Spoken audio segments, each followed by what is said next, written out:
महाकवि जयशंकर प्रसाद की जयंती चेतगंज गोवर्धन सराय स्थित प्रसाद जी के आवास पर 31 जनवरी मंगलवार को बड़ी धूमधाम से मनाई गई।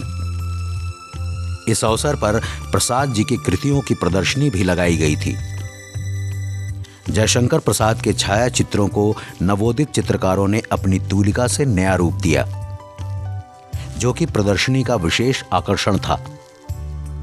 इस साहित्य संस्कृत महोत्सव की आयोजक प्रसाद जी की प्रपौत्री डॉक्टर कविता कुमारी प्रसाद ने कहा, महाकवि जयशंकर प्रसाद जी की जयंती, प्रसाद मंदिर ये स्थान वही है जहाँ पर प्रसाद जी ने लेखनी की, अपनी सारी जीवन व्यतीत किए।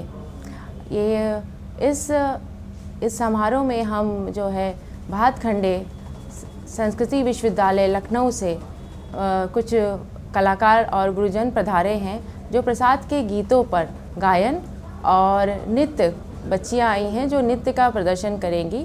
साथ ही नागरी प्रचारणी सभा से कामायनी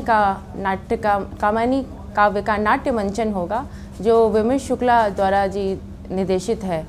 इसके साथ ही मैं आपको ये बताना चाहूँगी, इस समारोह का जो आयोजन हो रहा है, इसमें प्रमुख भूमिका निभा रही है संस्कृति विभाग उत्तर प्रदेश, काशी हिंदू विश्वविद्यालय, भारत अध्ययन केंद्र, इंदिरा गांधी राष्ट्रीय कला केंद्र एवं हमारी संस्था है महाकवि जयशंकर प्रसाद ट्रस्ट, जो संयुक्त रूप से इस समारोह का आयोजन कर रही है। इसके साथ ही इसी श्रृंखला में हम 18 फरवरी को अंतर्राष्ट्रीय संगोष्ठी कर रहे हैं, जो ऑनलाइन होगा। इसमें 12 देशों से हिंदी के मर्मज्ञ विद्वान जो है इसमें भाग लेंगे। और इसी कड़ी में आगे बढ़ते हुए काशी हिंदू विश्वविद्यालय में हम 3 दिवसीय संगोष्ठी और 3 दिवसीय नाट्य उत्सव कर रहे हैं, जिसमें ये जो राष्ट्रीय संगोष्ठी होगी वो महामना सभागार, भारत अध्ययन केंद्र, मालवीय मूल्य अनुशीलन केंद्र में होगी, जो 21, 22, 23 फरवरी को होगी। साथ ही 24, 25, 26 फरवरी को साय 5 बजे नाटक का मंचन होगा शताब्दी प्रेक्षागृह में, काशी हिंदू विश्वविद्यालय कृषि विभाग में। महाकवि जयशंकर प्रसाद छायावाद के एक स्तंभ थे। प्रसाद जी की रचना कामायनी महाकाव्य की जितनी प्रशंसा की जाए कम है।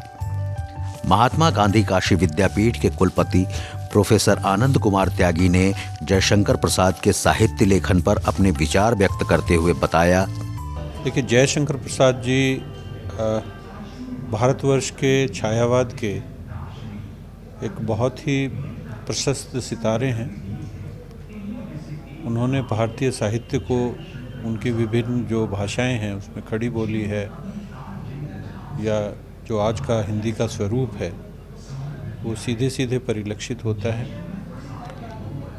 भाषा के बारे में उनका जो विचार था वो आम बोलचाल से लेके और बहुत ही विशिष्ट हिंदी तक का जो ये सफ़र है, ये अपने आप में एक अनूठा है।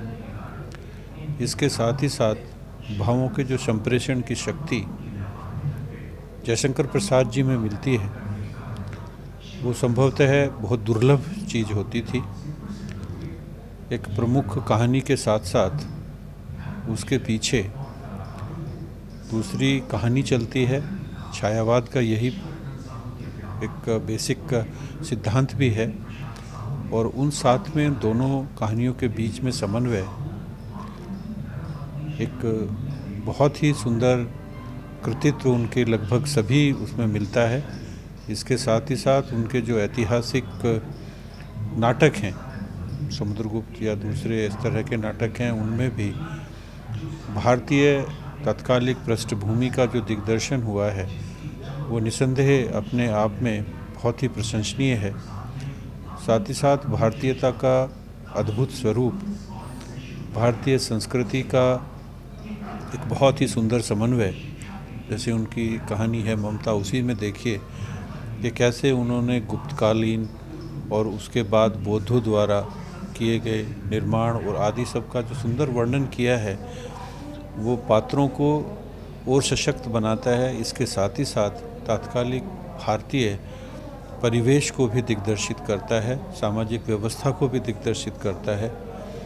इसके साथ ही साथ भावों की पराकाष्ठा तक हमारे ये महान कवि पहुँचते हैं और मानवीय संवेदनाओं का जो सशक्त संप्रेषण इनकी विभिन्न कविताओं में मिलता है, जो हमें कामायनी के रूप में, जो हमें आंसू में, इन सब में नज़र आता है, वो निसंदेह एक ऐसी निधि है भारतीय साहित्य की जिसको कालों कालों तक याद रखा जाएगा।